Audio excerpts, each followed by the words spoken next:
आज के मशीनों के दौर में ऊंचे ऊंचे कंगूरों को खड़ा करना बेहद आसान लगता है।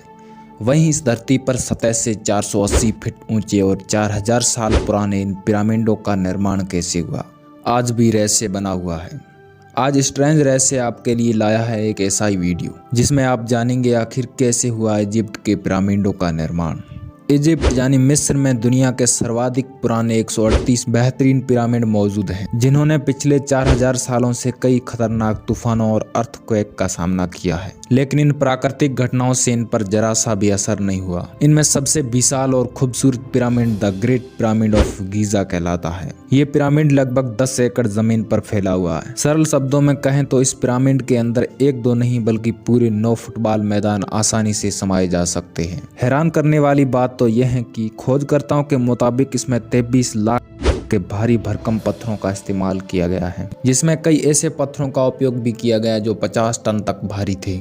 इस पूरे पिरामिड का वजन लगभग 6 मिलियन यानी 60 लाख टन है, जो दुनिया की सबसे ऊंची इमारत बुर्ज खलीफा के बराबर हो जाता है। लेकिन इतने ऊंचे और भव्य पिरामिडों को बनाने के पीछे का मकसद क्या था? हजारों साल पहले इंसान के पास कोई टूल्स भी मौजूद नहीं थे, तब भी इनकी दीवारों को सटीक पैमाने पर कैसे खड़ा किया गया? कैसे 50 टन वजनी पत्थरों को 480 फीट ऊंचा ले जाया गया? यहाँ तक पत्थर बराबर स्क्वायर शेप में भी कटे हुए हैं। हमारे लिए ये विदाउट किसी क्रेन के मुश्किल ही नहीं बल्कि नामुमकिन भी लगता है। 4000 साल पहले उनके पास कैसी गणितीय प्रणाली थी? इन पिरामिडों को अर्थक्वेक प्रूफ के साथ साथ एग्जैक्टली 51 डिग्री के कोण पर खड़ा किया गया है। आइए जानते हैं हमारी कहानी और खोजकर्ताओं की जुबानी। कई सालों से रिसर्चर टीम इन पिरामिडों के निर्माण की तकनीक को जानने के लिए लगातार प्रयासरत थी कि आखिर इस पिरामिड की हर side exactly north, south, east और वेस्ट पर विदाउट कंपास के कैसे सेट की गई। कई एक्सपर्ट का मानना है कि सबसे पहले एक ऐसी जगह की तलाश की गई होगी जो उन भारी पत्थरों का वजन झेल सके। उसके बाद पोलर स्टार यानी ध्रुवीय तारे, जिनकी सहायता से पृथ्वी के ध्रुवों का पता चलता है। इन ध्रुवीय तारों की मदद से पिरामिड की साइटों को सेट किया गया। ना कोई कंपास और ना कोई अन्य इंस्ट्रूमेंट, सिर्फ इस साधारण टेक्निक से दिशाओं को बिना किसी गलती के सेट किया गया होगा।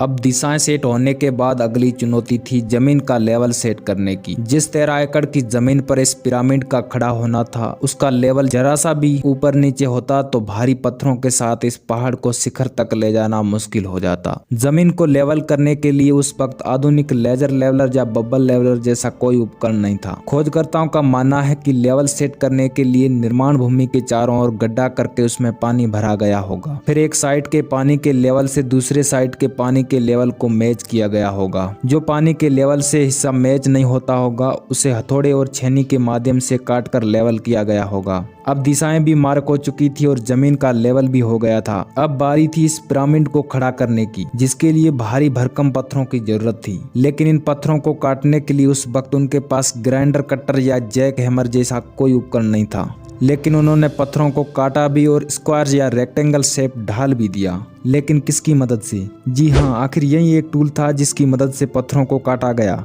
एक्सपर्ट का मानना है उस वक्त पत्थरों को काटने के लिए सिर्फ कॉपर की छेनी का ही उपयोग नहीं किया गया। उस वक्त के लोगों को मालूम था शुद्ध कॉपर नरम होता है और आसानी से ऐसे पत्थरों को नहीं काट सकता है।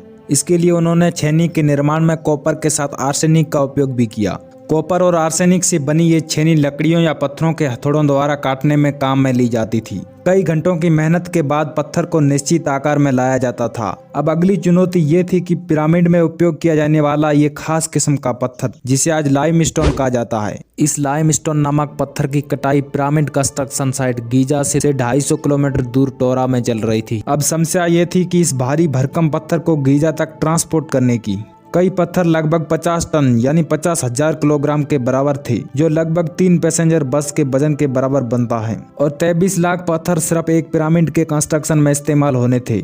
इस पत्थर को ट्रांसपोर्ट करने के लिए ना ही उस वक्त कोई जानवर काम आ सकता था और ना ही उनके पास लोडिंग गाड़ियां थी। आश्चर्यचकित तौर पर यह काम उस वक्त के महान मजदूरों और कश्तियों द्वारा किया गया। टोरा और गीजा के मध्य स्थित नदी का फायदा उठाया गया। बड़ी बड़ी कश्तियों में से लादकर इन पत्थरों को पिरामिड कंस्ट्रक्शन साइट पर पहुंचाया गया। हम समझ सकते हैं ये काम जितना हमें आसान लग रहा है उस वक्त इतना आसान नहीं था। इन पत्थरों की जहाज पर लोडिंग और अनलोडिंग के लिए 500 मजदूरों की लेबर काम करती थी। अब खोजकर्ताओं के कई सवालों का जवाब मिल चुका था, लेकिन उनके जहन में एक सवाल अभी भी रहस्य बना हुआ था। लाइमस्टोन कट भी गए, ट्रांसपोर्ट भी हो गए, निर्माण के दौरान एक के ऊपर एक लगना भी शुरू हो गए। लेकिन इन पत्थरों को 480 फीट तक आखिर पहुंचाया कैसे गया? कई एक्सपर्ट का मानना है ये निर्माण से पहले प्लान बनाया गया था, या फिर ये स्पाइल ट्रैक के जरिए ऊपर गए होंगे, या फिर जिग जैग तरीके से ऊपर ले जाया गया होगा। लेकिन ये बात तो तय है 50 टन वजनी पत्थर मजदूरों की टुकड़ियों द्वारा खींच खींच कर ऊपर ले जाया गया होगा। बात सिर्फ लाखों मजदूरों, छेनी हथौड़े काटने और इतने बड़े पत्थरों को ट्रांसपोर्ट करने की नहीं थी। पिरामिड के अंदर अलग अलग कंपार्टमेंट, उन तक पहुंचने के रास्ते और कई छोटी छोटी सुरंगें भी बनाई गई थी। बाकी सब चीजें ठीक थी, लेकिन एक चीज ने एक्सपर्ट को हैरान कर दिया था। वो ये थी कि अंदर लाइमस्टोन नहीं बल्कि ग्रेनाइट पत्थर का उपयोग किया गया था। जी हाँ, ग्रेनाइट एक ऐसा पत्थर है जो दुनिया के कठोर पत्थरों में शामिल किया जाता है। ग्रेनाइट को आज के आधुनिक जमाने में भी बड़े बड़े ग्राइंडर द्वारा बड़ी मुश्किल से काटा जाता है। दुनिया के कई बेहतरीन आर्कियोलॉजिकल एक्सपर्ट को पिरामिड का विजिट कराया गया। किसी को भी इस बात का सुराग नहीं मिला कि 4000 साल पहले मिस्र वासियों ने ग्रेनाइट को इतनी सख्ती से कैसे काटा होगा। आखिरकार कई सालों के बाद एक्सपर्ट ने इस रहस्य को सॉल्व कर दिया। मिस्र वासियों ने ग्रेनाइट को सख्ती से एक ऐसी आरी की मदद से काटा था जिसके दांत नहीं थे। जी हाँ, बगैर दांतों वाले इस आरे के दोनों साइड पर वजन डालकर इसे ग्रेनाइट पर चलाया जाता था और बीच में ग्रेवल या धूल कणों को डाला जाता था। एक्सपर्ट का मानना है इस प्रकार इतने बड़े पत्थरों को काटने में लगभग 4 महीने का वक्त लग जाता था। इस प्रकार गीजा के पिरामिड का निर्माण हुआ था।